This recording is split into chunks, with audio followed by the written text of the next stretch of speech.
En nombre de AFP Habitat y Pauta, les doy una cordial bienvenida al seminario Hablemos en Pauta, que hoy aborda el tema Invirtiendo en tiempos inciertos. Soy Gabriela Villalobos, conductora de Pauta de Negocios, y hoy tengo el placer de acompañarlos para hablar sobre inversiones junto con el director de Estrategia de Inversiones para América Latina de BlackRock, Axel Christensen. Con él vamos a estar abordando temas como la recuperación económica, los cambios políticos, la incertidumbre por eventuales rebrotes, entre muchos otros temas más que están afectando a los mercados y que también van a estar impactando el desempeño de las bolsas, de la renta fija de aquí en adelante. Pueden estar participando también en este conversatorio, los invitamos de hecho a que participen para sacarle el máximo provecho a esta conversación. Antes de continuar con este encuentro, quiero recordarles en nombre de AFP Habitat que hay cosas que nadie te puede quitar, como tu personalidad, tu pasión y tus ahorros. AFP Habitat te da la tranquilidad de que tus ahorros están y crecen con la mejor rentabilidad. AFP Habitat, 40 años haciendo crecer juntos tus ahorros. Ahora sí, es momento de presentar a nuestro invitado en el día de hoy, un gran conocedor del mercado local e internacional, Axel Christensen, director de Estrategia e Inversiones para América Latina de BlackRock. ¿Cómo estás, Axel? Muy buenos días.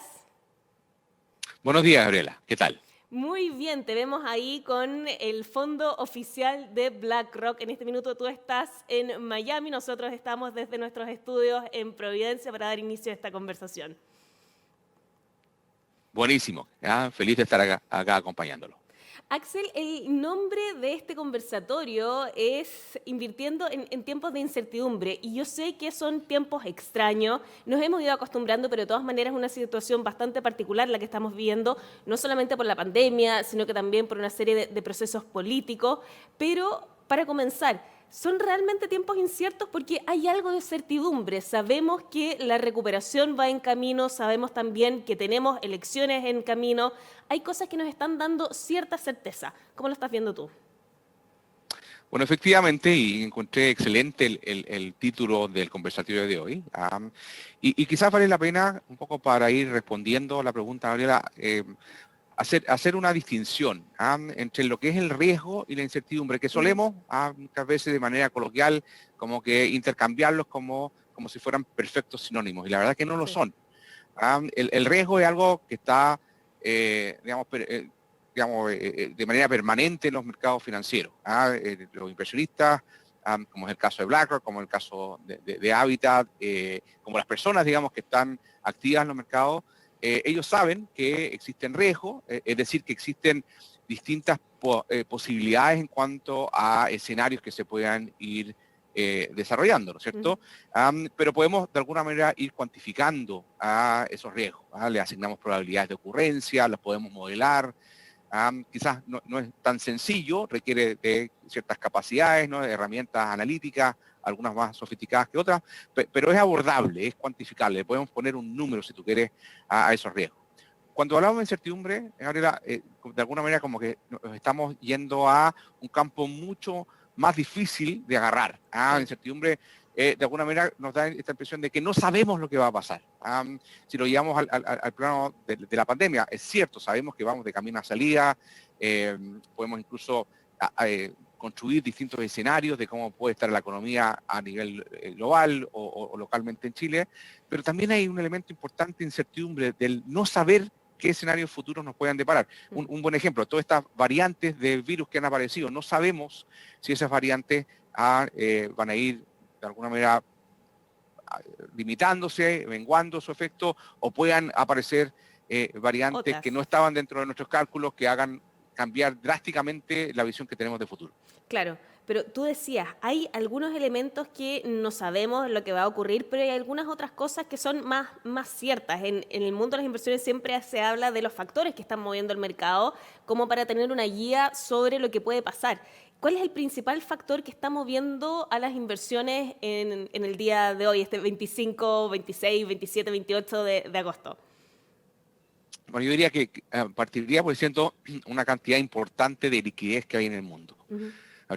Como respuesta a esta tremenda crisis que empezamos a sufrir a nivel planetario el año pasado, los bancos centrales empezaron a inyectar cantidades inconmensurables de liquidez. ¿Qué significa eso? Que empezaron en el fondo, a reducir las tasas de interés, de manera que a las empresas, las personas que podían endeudarse, el costo de endeudarse se iba a hacer muy, muy bajo. Eso lo aprovecharon, por ejemplo, los gobiernos para salir a los mercados y recoger recursos que a su vez la empezaron a reinyectar a la economía a través de, ¿no es cierto?, transferencias, bonos, acá en Estados Unidos, literalmente cheques que se envían por correo a las personas que se habían quedado sin trabajo.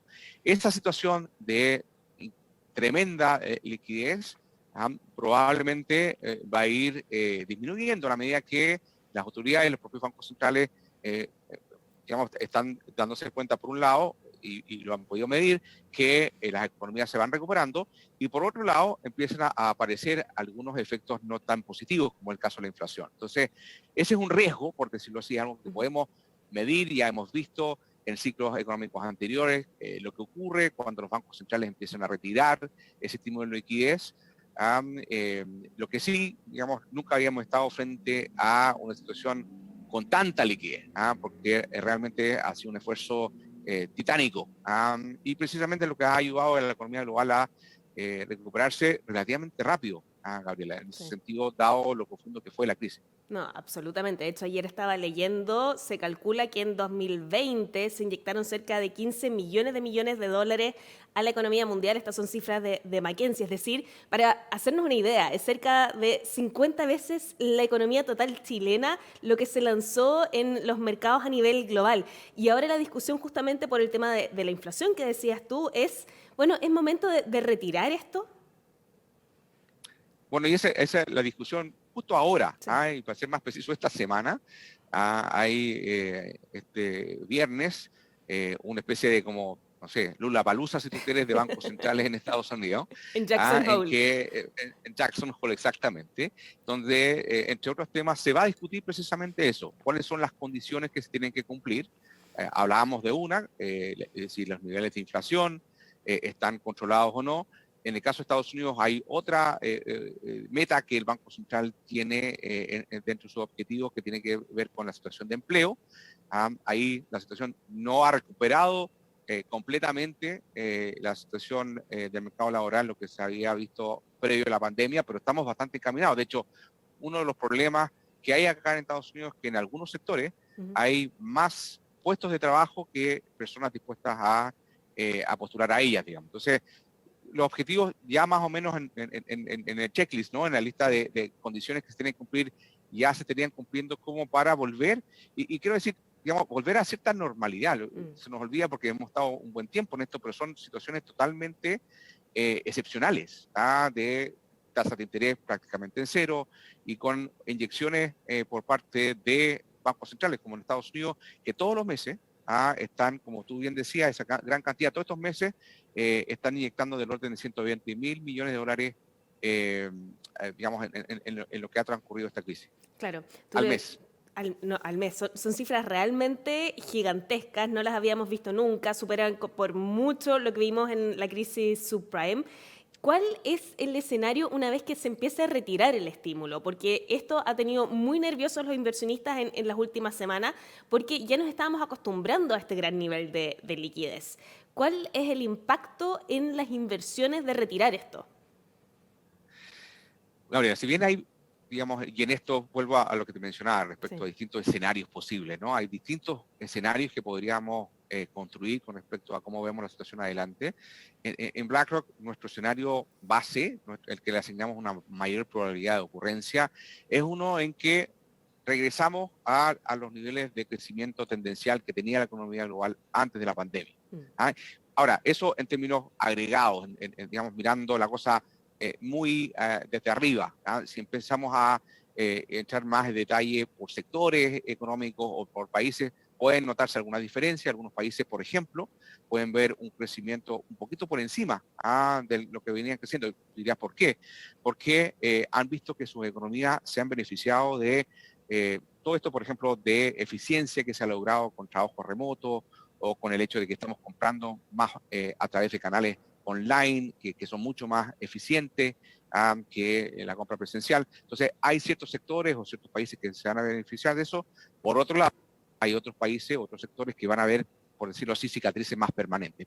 Pero si junto todo, creemos que lo que vemos hacia adelante es que las economías gradualmente, y qué tan gradualmente, qué tan suave es el aterrizaje o es un aterrizaje más brusco, va a depender un poco de la pericia de los pilotos, en este caso los bancos centrales y los propios gobiernos. Y en el caso de BlackRock, ¿están viendo de que este es el minuto? Porque la gran discusión que se está provocando esta semana es justamente esa. ¿Es momento, en el caso de Estados Unidos al menos, de retirar ahora el estímulo o se debería hacer en un par de meses más? Bueno, acá como tú bien decías, hemos estado frente a montos sin precedentes, así que no hay un manual bien detallado de cómo es este camino de salida. Hay un poquito de, no quiero decir de prueba y error, pero ciertamente de ir midiendo la temperatura a la medida que tú vas tomando ciertas acciones. Lo que en jerga bancaria de bancos centrales, digamos, uno se refiere a ser dependiente de los datos. Claro. Lo que van a hacer aquí las autoridades es ir tomando ciertas medidas, medir la temperatura con respecto a las consecuencias de esa medida y en base a eso decir, bueno, seguimos adelante o nos tomamos una pausa para ver cómo se ajustan las piezas, porque ciertamente hay muchas piezas moviéndose.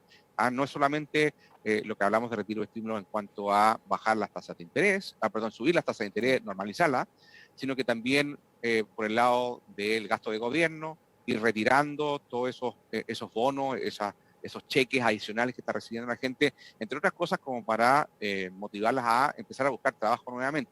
Entonces, como hay tantas piezas moviéndose, no es tan fácil a ir viendo un camino 100% claro. Hay que quizás ir poniendo el pie en el freno o al menos levantando el pie del acelerador para ir viendo cómo va, digamos, la conducción en ese proceso de normalización que estamos comentando ahora. Antes de hablar de la estrategia de inversiones, cuáles son los mercados que decías que se pueden ver más beneficiados en todo este proceso, tú mencionabas el tema del tremendo costo que está teniendo esto también para los gobiernos por las inyecciones de dinero que se están provocando, pero uno podría decir, bueno, el consumo se está reactivando bastante bien, hay personas que tal vez tenían algo de temor de ir a buscar trabajo. ¿Por qué se tiene que retirar el estímulo fiscal, en este caso los cheques que se estaban mandando a los hogares? ¿Cuál es el costo de no hacerlo? Porque literalmente estamos gastando más allá de nuestras posibilidades, nos estamos endeudando. Los países han tenido que emitir deuda para escribir esos cheques, Gabriela, para tener la disponibilidad. Entonces, hacia adelante, es una cosa, y yo creo que esto lo podemos llevar en la escala de un hogar, ¿no es cierto? Claro. En tiempos de emergencia podemos ir a quizás recurrir a amigos o a familiares que nos presten plata para hacer frente a una crisis, pero ese efecto solamente lo podemos extender por cierto tiempo.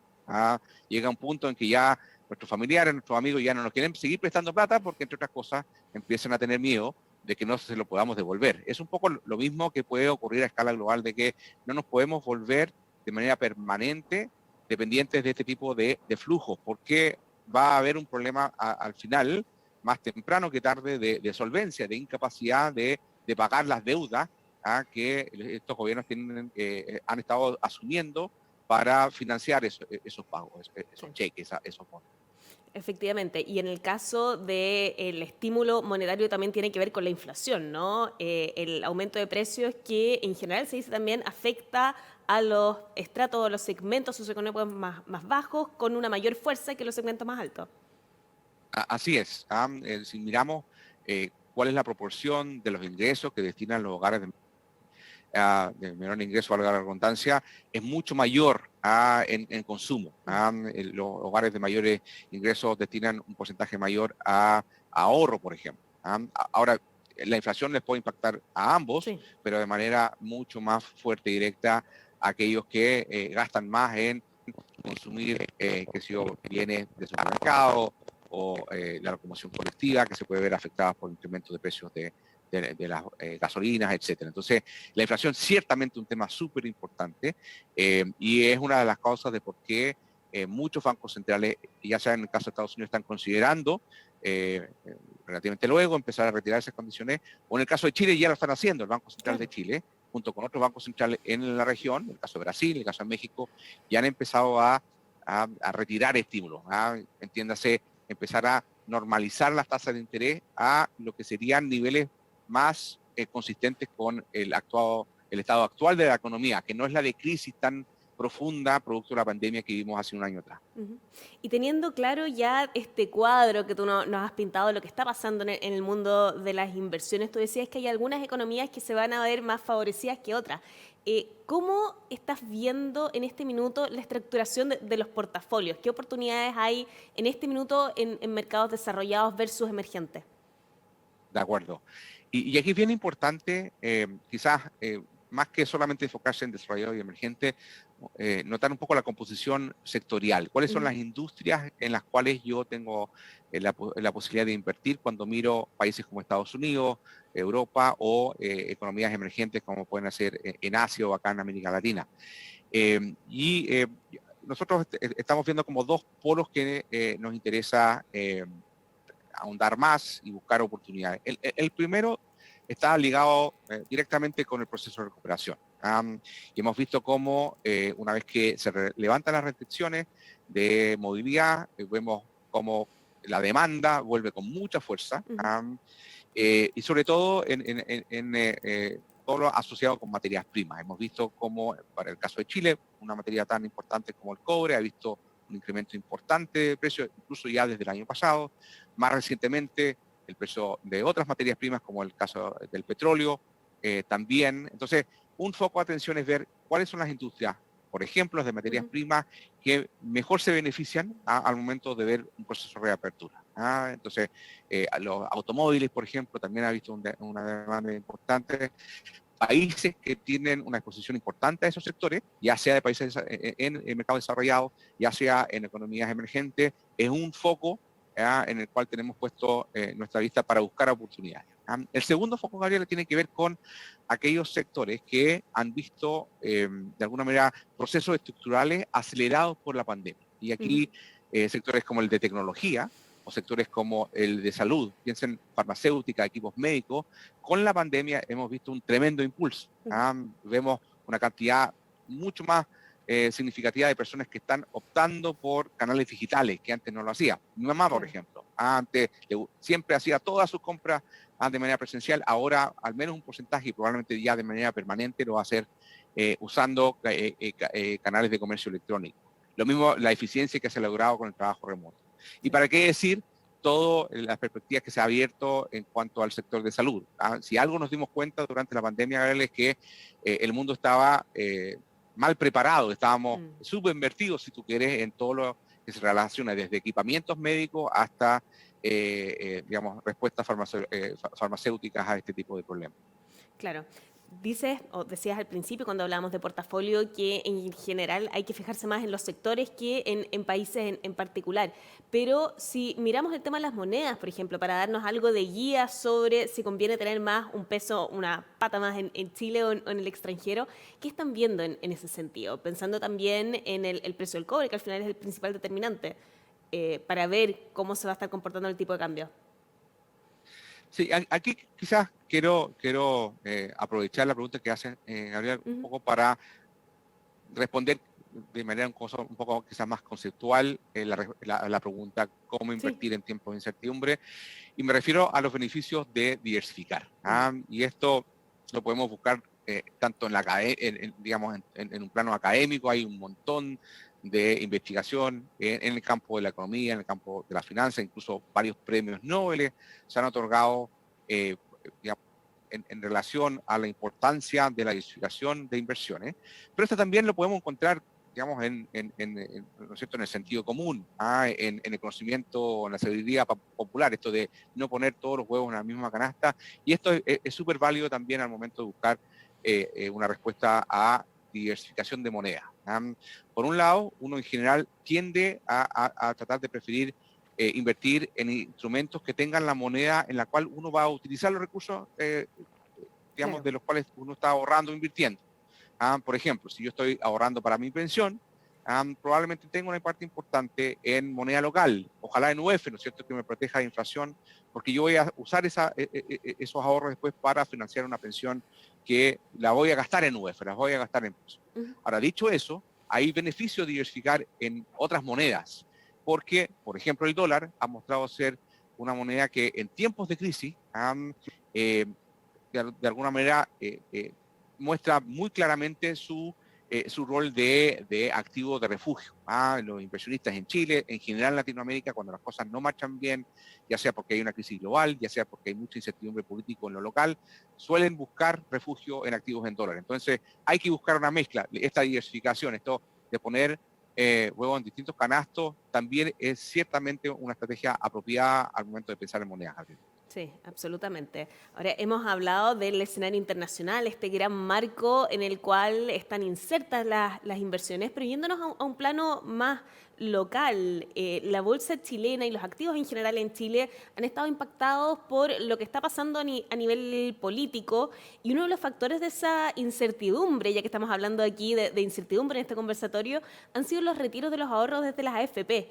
¿Qué efectos han tenido hasta ahora estos 3 retiros, pensando también en un eventual cuarto retiro?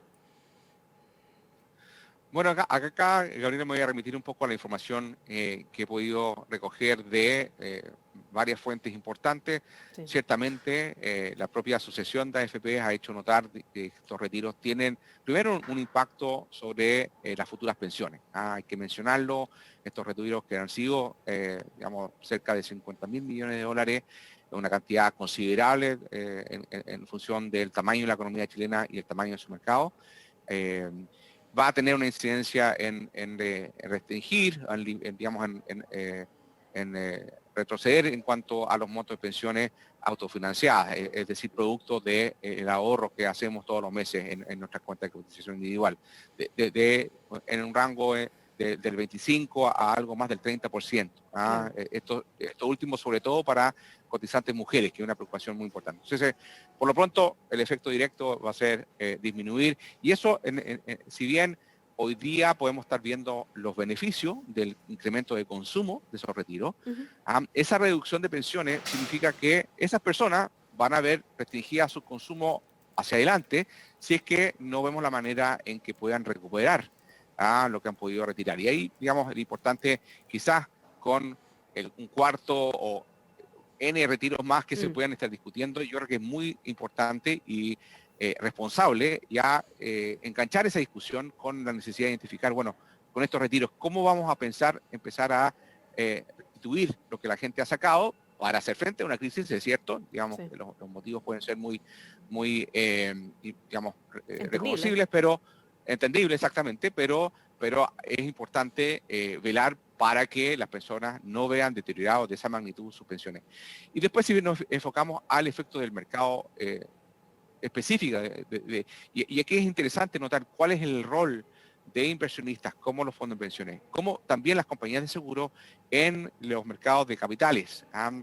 Son fuentes de financiamiento, sobre todo de proyectos de largo plazo muy importantes. Y hemos podido observar, y la Comisión para el Mercado Financiero, que es el supervisor de los mercados de capitales en Chile, han hecho notar recientemente cómo, por ejemplo, las tasas de interés, en el caso de los créditos hipotecarios y otro tipo de créditos, han comenzado a reflejar el hecho de que estas fuentes de financiamiento, que son los fondos de pensiones, que son las compañías de seguros, ya no han podido destinar la misma cantidad de recursos para financiar ese tipo de proyectos, como son en el fondo, el proyecto de comprar una casa y financiarlo con un crédito hipotecario, porque han tenido que hacer liquidez y entregarle ese dinero a las personas que han hecho, digamos, los retiros correspondientes. Entonces, tiene un efecto directo sobre las pensiones, esperable, pero quizás, y algo que las personas no necesariamente lo habían identificado, y es importante que a través de este tipo de conversaciones lo hagamos presente, también tiene un efecto sobre las condiciones de créditos hipotecarios, de créditos de consumo, porque son recursos que estos inversionistas han tenido que destinar Claro. precisamente a otra fuente, que es hacer, digamos, curso estos retiros que han expresado las personas querer tener. Y también han tenido algo de efecto incluso en el mismo retorno de los multifondos, ¿no? Lo hemos visto en la caída del fondo E.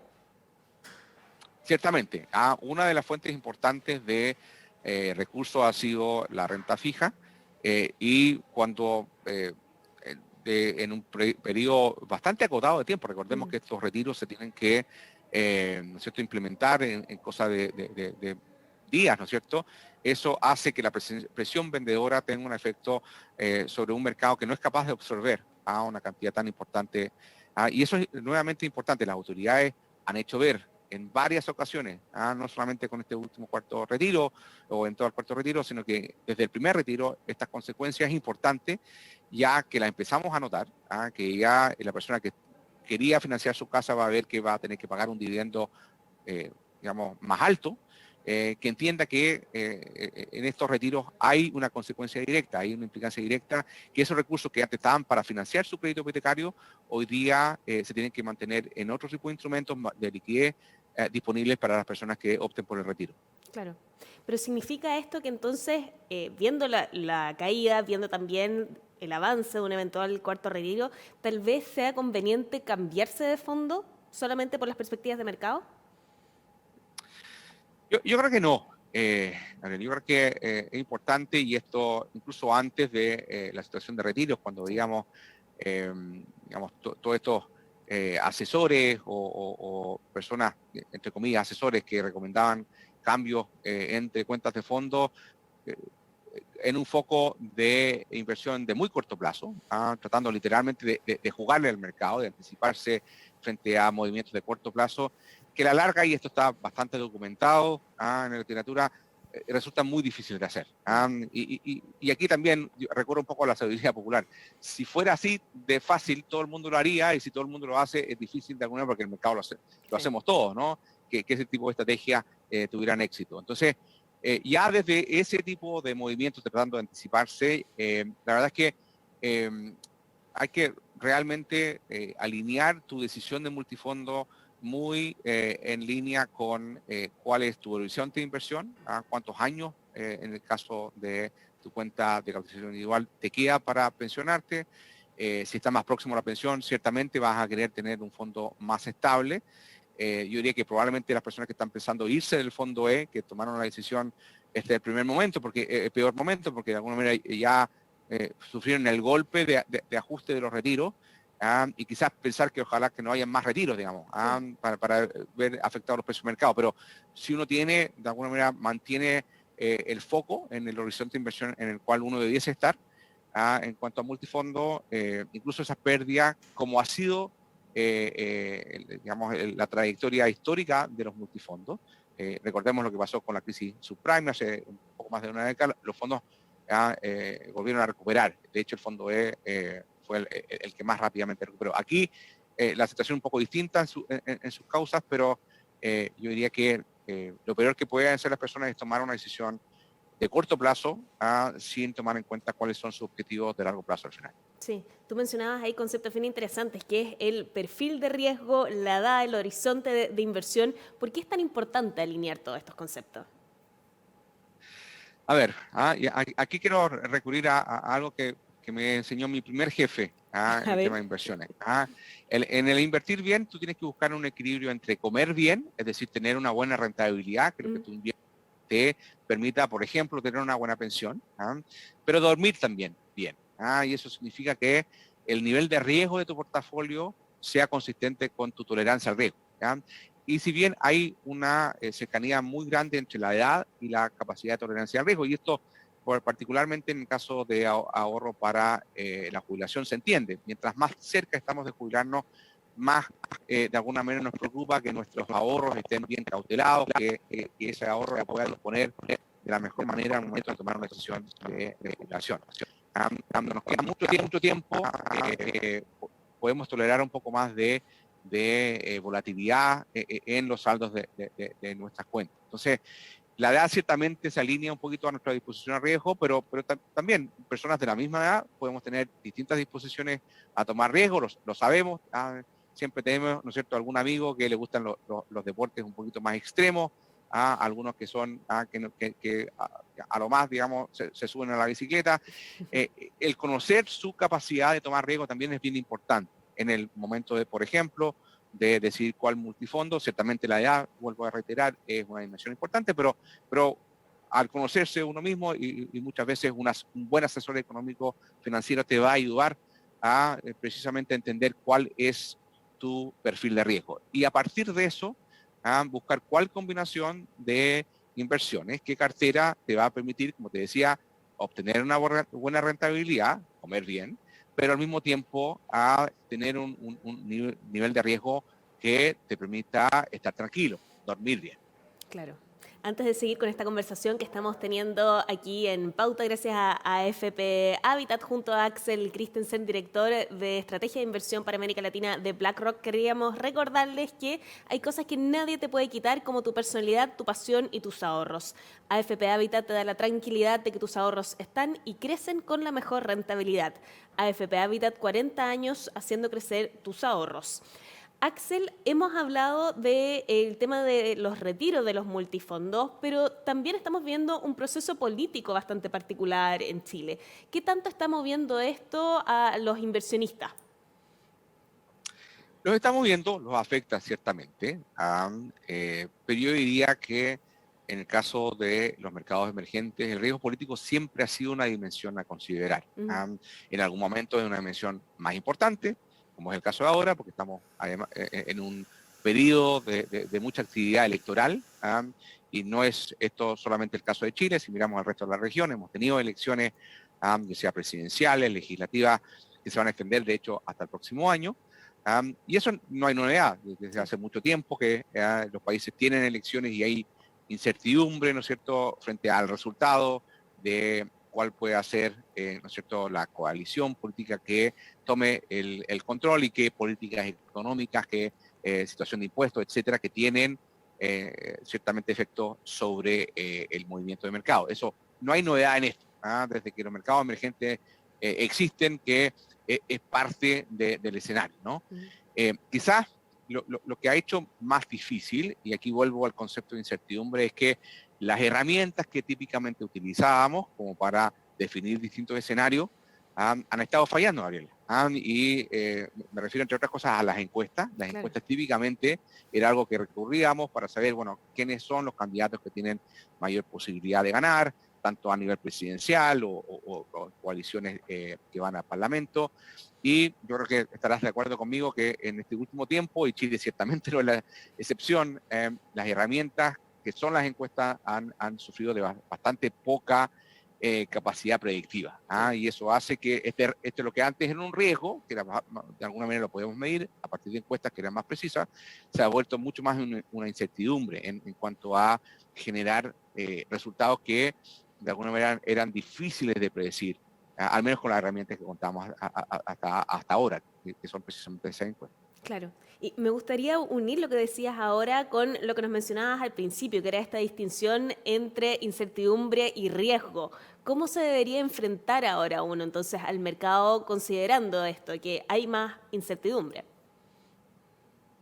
Bueno, primero tratar de, como te decía yo, de ir trasladándonos del espacio de incertidumbre en cuanto a no conocer futuro escenario, a tratar, y esto es difícil, ciertamente no es una cosa tan sencilla, tratar de, aún con información incompleta, tratar de dibujar esos posibles escenarios. Quizás vamos a tener que dibujar más escenarios de lo que era habitual, cuando teníamos una situación menos incierta, ciertamente, vuelvo a insistir, no exenta de riesgo. En las inversiones, en el mundo de inversiones, nunca desaparecen los riesgos, pero uno aprende y elabora herramientas que te permitan gestionarlo de la mejor manera posible, minimizarlo, pero ir tratando de entender. Y esto básicamente pasa por recoger información, fijarse mucho en los contenidos, en el caso, ahora, también hemos aprendido que no solamente en lo que se establece en campaña, en contenidos, necesariamente se traduce una vez que una opción toma gobierno. Sí. Más allá, digamos, de que se tengan que ajustar a las condiciones imperantes, como puede ser una pandemia o como puede haber sido un terremoto en gobiernos anteriores, pero, digamos, hay que hacer un esfuerzo importante. Por eso es muy importante el que, por ejemplo, la labor que hacen ustedes, los periodistas, de ser muy, muy agudos en pedir datos, en pedir programas. Seamos, en ese sentido, ciudadanos, votantes, exigentes con respecto a la información que los distintos candidatos puedan entregarnos, porque esa información es la que precisamente ayuda a los analistas a elaborar esos escenarios y eventualmente convertir esa incertidumbre en riesgo. Pueden ser escenarios de alto riesgo, eso no quiero en el fondo dejar digamos, de decir que el riesgo no necesariamente por identificarlo es bajo, pero al menos podemos empezar a digamos, analizar y enfocarnos en qué tipo de impactos podría estos riesgos tener, sobre el tipo de cambio, sobre las tasas de interés, que podría pasar con la inflación. Podemos dibujar esos escenarios, pero para eso requerimos de una cantidad mayor de información que posiblemente la que estemos disponiendo hoy día. Sí, es un buen llamado el que haces tú sobre ese tema, Axel. Hemos hablado de mercados, hemos hablado del impacto que está teniendo la recuperación económica, de tendencias de mediano y corto plazo también. Y quería hablar de otra tendencia que ya es de más largo plazo, que se está notando de manera incipiente en América Latina, pero que ya está muy fuerte en los mercados internacionales, que es que los inversionistas están buscando algo más que rentabilidad en las inversiones. Se busca que las empresas en las cuales se está invirtiendo también tengan un impacto positivo o al menos neutro en términos medioambientales, de la composición de sus trabajadores, la relación que tienen con los proveedores. ¿Qué tan difundido está esta tendencia en estos momentos en América Latina? Como tú bien señalabas, Gabriel, la inversión con criterios de sustentabilidad está en una etapa, yo diría, inicial, donde tanto las compañías están de alguna manera reconociendo cuál es la profundidad de estos factores de sustentabilidad. Ha habido en general quizás más foco por el lado de la dimensión medioambiental, particularmente ahora, de lo que significa todo este riesgo de cambio climático, pero precisamente a partir de distintos episodios, ¿no?, de descontento social en la región, también lo que ha dejado entrever la pandemia en cuanto a desigualdades en nuestra región, la componente o la dimensión social está tomando también cada vez mayor fuerza. Ahora, hay una tercera dimensión que también es importante mencionar, que quizás en América Latina ha habido algo más de desarrollo, y aquí quiero quizás detenerme un segundo en el caso de Chile, que tiene que ver con la calidad de los gobiernos corporativos, es decir, cómo las compañías y la manera en que se conducen, por ejemplo, toman en consideración accionistas que pueden ser más pequeños o que no tienen un porcentaje que controlan la compañía. En ese sentido, por ejemplo, los fondos de pensiones y otros inversiones institucionales en Chile han tenido durante los últimos años un rol súper importante. Por ejemplo, en cuando se vende una compañía, cuando hay un cambio de control, que esas condiciones de venta se extiendan a todos los accionistas, no solamente al controlador que pueda estar vendiendo. Entonces, en esa dimensión yo diría que ha habido un avance más notorio y en Chile particularmente, pero en las dos primeras yo diría que todavía estamos en una etapa de conocimiento, de entendimiento, de homologar el lenguaje. De alguna manera todavía cuando hablamos de riesgo medioambiental, por ejemplo, los inversionistas, las compañías, los reguladores entendemos a veces distintas cosas y estamos en proceso de ponernos de acuerdo en cuanto a cuando hablamos de riesgo de emisión de carbono, por ejemplo, de qué estamos hablando, cómo se mide, y acto seguido, una vez que nos pongamos de acuerdo, empezar a establecer objetivos mucho más concretos, cosa que los países desarrollados ya lo están haciendo. Y quizás esta crisis de la pandemia, que ha sido una crisis muy profunda, pero que ha podido ser sorteada relativamente rápido, de manera rápida, por la fuerte intervención de los bancos centrales y de los gobiernos que mencionábamos anteriormente, sea un poco como un anticipo, Gabriela, de una crisis que yo creo, y en BlackRock estamos seguros de eso, va a ser bastante más difícil de abordar y va a requerir de bastante más iniciativa y coordinación, que es la crisis que tiene que ver con el cambio climático. Estamos, digamos, a décadas de tratar de cumplir los objetivos de llegar a emisiones netas de carbono cero. Va a requerir un esfuerzo gigantesco.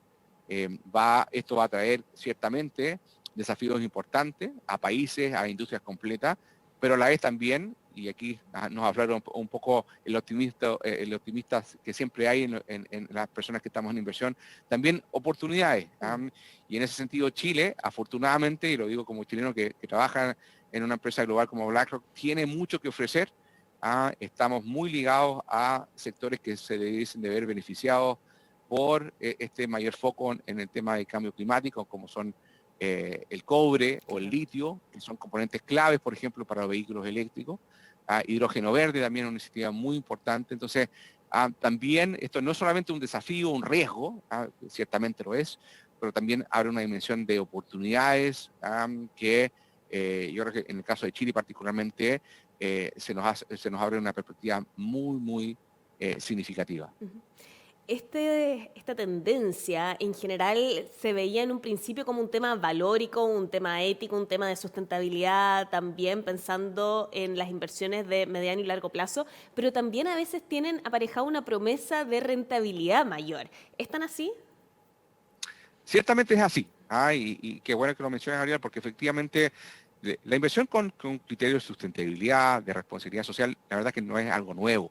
Incluso uno puede irse a los años 70 del siglo pasado y ya habían, por ejemplo, fundaciones que querían trasladar sus propios valores, a su propia mirada ética, como tú mencionabas, a sus decisiones de inversión. Cuando, por ejemplo, una fundación o una familia quería digamos, definir de qué manera quería invertir sus recursos.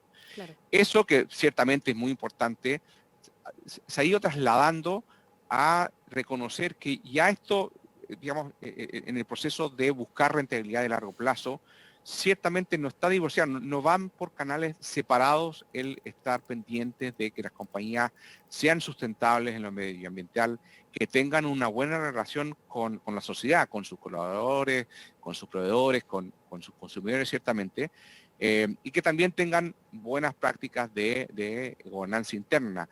A la larga, esos tres factores, todos se alinean o son condiciones, yo diría incluso necesarias, para que las empresas puedan seguir mostrando una rentabilidad financiera de largo plazo.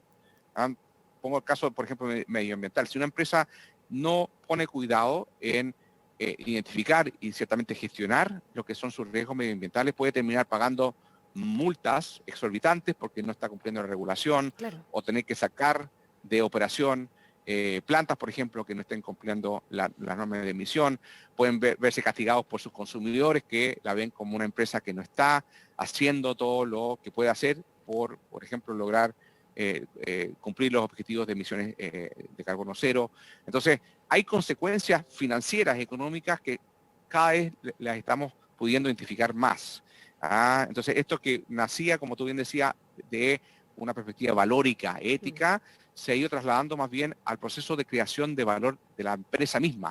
Y como inversionistas, si bien creemos importante, y digamos, ser buenos ciudadanos al momento de invertir, y eso ciertamente lo queremos hacer, también es una buena inversión, trae aparejado, y la evidencia cada vez es más contundente de que las empresas que se preocupan del medio ambiente, que tienen una mejor percepción de su rol, de su propósito con la sociedad, y ciertamente que se manejan muy bien internamente en cuanto a su gobernanza, tienen rentabilidades mayores que aquellas compañías que no lo hacen. Claro. Axel, nos han llegado muchísimas preguntas al WhatsApp, así que creo que ya es momento de empezar a contestarlas. Les agradecemos, de hecho, toda la participación que han tenido en este conversatorio organizado por AFP Habitat y Pauta, en el que hemos estado hablando sobre la inversión en tiempos de incertidumbre. ¿Te parece que vayamos revisando algunas de las preguntas que nos estuvieron mandando? Aparecen en este minuto en pantalla. ¿Cuál sería el impacto en la bolsa de un eventual triunfo de Gabriel Boric versus uno de Jasna Proboste? ¿Estás viendo aquí algún impacto significativo? A ver, vuelvo digamos, a lo que me comentaba anteriormente. Quizás antes de poder dar una visión definitiva con respecto a cualquier candidatura que pueda ganar, y vuelvo a insistir, acá lo que hemos aprendido es que las herramientas habituales, las encuestas han perdido bastante validez, así que hay que quizás ponerse en más que esos dos escenarios, en muchos más escenarios. Va a depender de la disponibilidad de información que podamos tener en todos los distintos programas. Y uno dirá, bueno, que a lo mejor no lo cumplen en su programa. es cierto, pero tenemos que al menos analizarlo en función de esa información. Entonces, ¿en qué nos vamos a fijar? Por ejemplo, cuáles son las fuentes de financiamiento de gasto público, si es que los candidaturas están pensando en aumentar el gasto público para hacer frente a demandas sociales, qué implicancias pueda tener eso en variables como inflación, como la calidad de crédito del país, que tiene directa incidencia con el nivel de tasa de interés que podemos no solamente emitir el gobierno de Chile, sino que también tiene repercusiones, como ya mencionábamos cuando comentamos los retiros, en las tasas de interés que nosotros mismos podemos tener acceso en cuanto a créditos hipotecarios y créditos de consumo. Entonces, yo diría que ya no me voy a casar con una respuesta porque falta información. Sí. Y en la medida que nos adelantamos en la campaña y tengamos mayor información, vamos a poder trasladarnos de ese campo de incertidumbre en que es difícil ponerle un número, porque no tenemos los datos, a un campo en que van a haber riesgos, efectivamente, pero esos riesgos los vamos a poder cuantificar y en ese momento, por ahí me pueden invitar a otro conversatorio, Gabriela, Feliz. podríamos ponerle un poquito más de, digamos, de carne a la respuesta en el sentido de ser más preciso en cuanto al efecto. Pero hoy día no lo sabemos, entre otras cosas, porque una candidata acaba de ser electa dentro de su coalición. Exactamente, bueno, tú decías, hay un montón de elementos de incertidumbre, tuvimos un terremoto que también estuvo impactando un antiguo programa de gobierno, tuvimos la pandemia también que estuvo afectando el programa de gobierno y además tenemos elecciones parlamentarias. Va a haber un congreso también que le va a poner cierto contrapeso a cualquiera de los programas económicos que se intenten implementar. Así que sí, queda pendiente al menos para un próximo conversatorio. Tenemos otra pregunta que también nos hicieron llegar durante este conversatorio. El ministro Cerda advirtió un alza de los créditos hipotecarios de hasta un 25% si se aprueba un cuarto retiro de las AFP. Aquí me recuerdo que la cuña tenía que ver con que los créditos hipotecarios podrían llegar hasta un 25%. ¿Qué tan conveniente es invertir en inmuebles bajo este contexto? Es una interesante pregunta, bien, Sí. porque hay como dos maneras de contestarla. Ciertamente, y si damos por válidas esas proyecciones del ministro, que ciertamente ya hemos podido ver con los retiros anteriores cómo las tasas de crédito hipotecario han venido subiendo. Si es que uno va a financiar esa adquisición, ¿no?, con deuda para después quizás arrendarla, ¿no?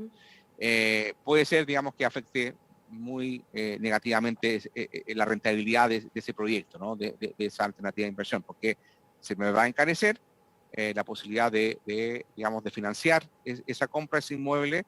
Entonces, eso resiente la inversión.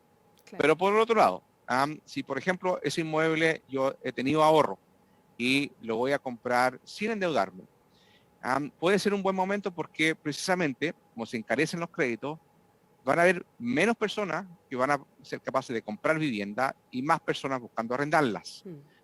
Porque digamos, ya no tienen la cantidad suficiente o no van a poder pagar el dividendo que resulta de este incremento de tasa de interés. Luego, si yo compro un inmueble sin financiarlo con un crédito hipotecario, sino que con ahorros que yo ya puedo tener y lo coloco para el arriendo, puede ser que tenga un mejor resultado de inversión porque va a haber más personas buscando arrendar porque no pueden comprar en estas condiciones de créditos diferentes y por lo tanto mi inversión puede ser buena. Entonces va a depender un poco en qué situación estoy. Sí. Si voy a tener que acudir al mercado para financiar mi inversión o si más bien me voy a aprovechar de las mejores condiciones en el mercado de los arriendos producto de esta situación.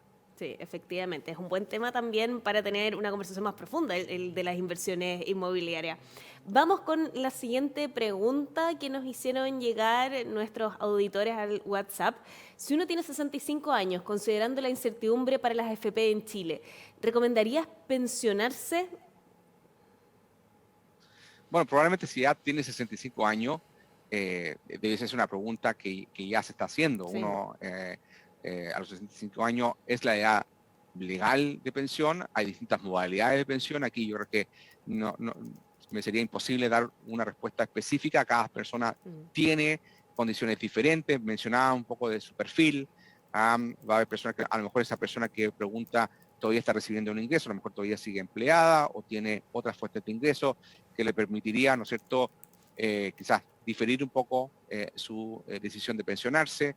Eh, Nuevamente, al igual que lo que mencionabas recién, Gabriela, respecto a decisiones de inversión en el campo inmobiliario, la decisión de pensión, de jubilación, es una decisión que amerita a una discusión profunda, con datos en la mano, con un buen asesor, sean su AFP u otros asesores en otras entidades, para tomar en cuenta las condiciones particulares de cada persona.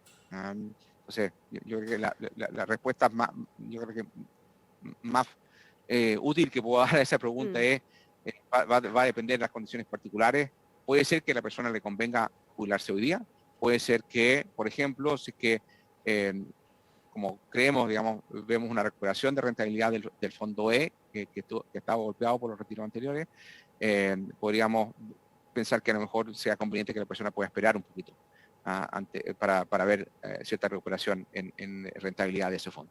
Sí, pero la recomendación general es ir viendo caso a caso, en realidad, no solamente por la edad Y, de jubilación, ¿no? sí, y asesorarse. Sí. A mí me sorprende mucho que a veces buscamos a alguien que nos asesore cuando compramos un celular, cuando compramos un auto, y en una decisión tanto más importante por los montos que involucra, por el impacto que va a tener en tantos años futuros, digamos, no nos animamos a buscar ayuda experta. Y yo diría, esta es una de las decisiones probablemente más importantes que uno toma en la vida.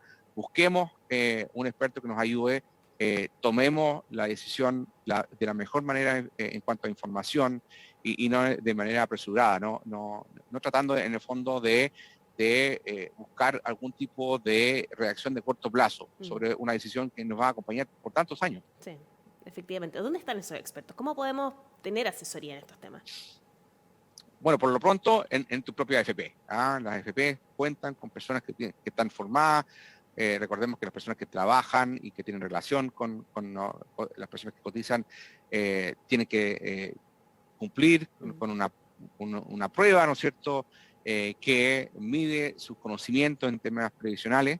También hay expertos en otras industrias, en general en las personas que están en las industrias de seguros y también de otros actores que administran, por ejemplo, ahorro de APB, tienen por lo general los conocimientos. Pero lo importante es que busquen personas que estén debidamente, ¿no es cierto?, autorizadas, que tengan los conocimientos. Quizás aquí valga la pena ir a una persona que sea experta antes de irle a hacer un favor al cuñado, que a lo mejor no sabe tanto, digamos. Vuelvo a recalcar, Gabriel, esta es una decisión que va a tener consecuencias por mucho tiempo.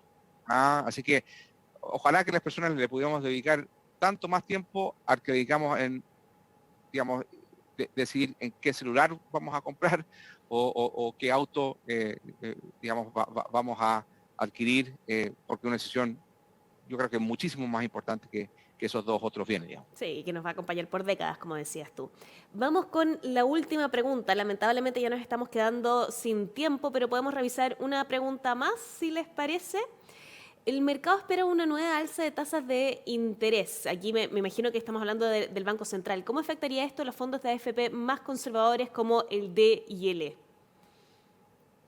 Bien, es una buena pregunta y aquí hay que quizás explicar.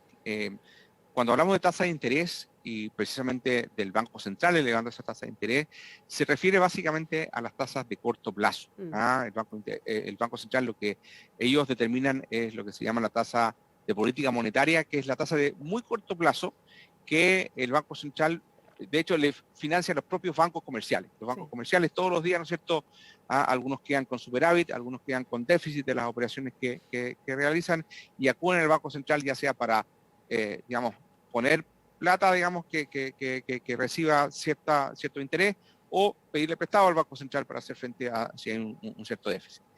Esa tasa de interés que es bien importante porque de alguna manera repercute ya en las tasas de interés de más largo plazo, pero no es el único elemento. Hay otros elementos que van a incidir en las tasas de más largo plazo y que por ende tienen un efecto sobre la rentabilidad de los fondos más conservadores. Entonces, ciertamente va a haber que fijarse en esa situación, pero también otros elementos, mencionábamos un poquito de pasada, la percepción de riesgo que hay, sobre todo de inversionistas extranjeros en relación a la situación de Chile también tiene Sí. consecuencias sobre las tasas de interés de mayor plazo.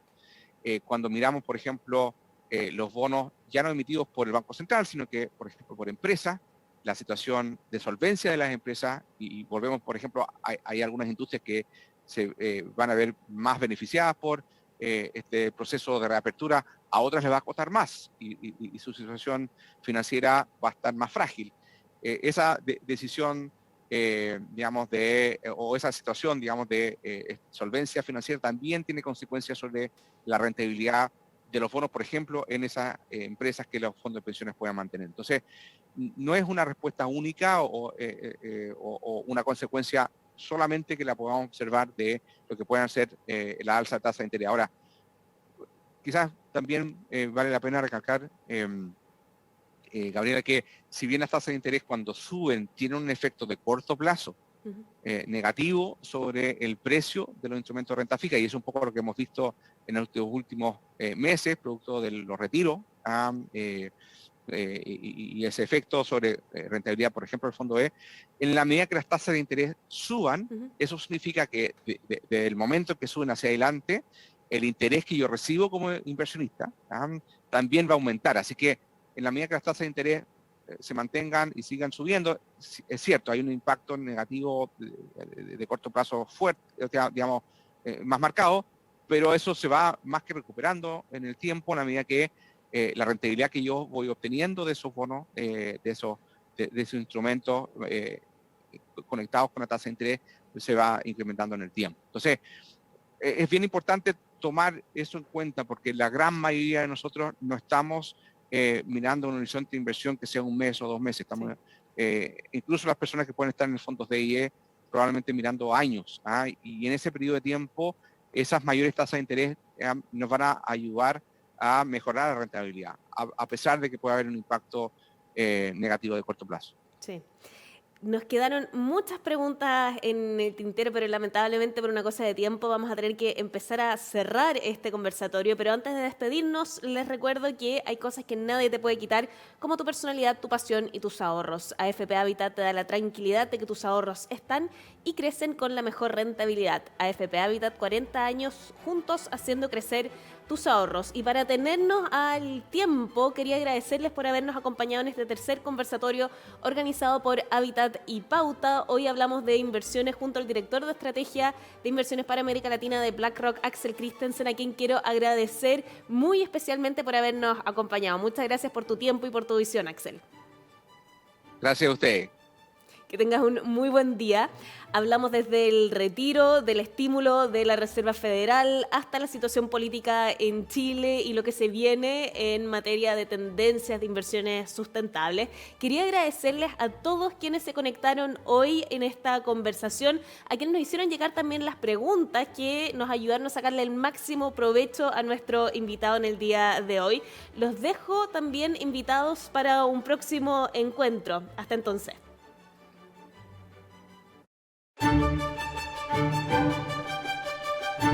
Esta fue una edición de seminario Hablemos en Pauta. Agradecemos sinceramente su presencia y los dejamos invitados a nuestro próximo encuentro.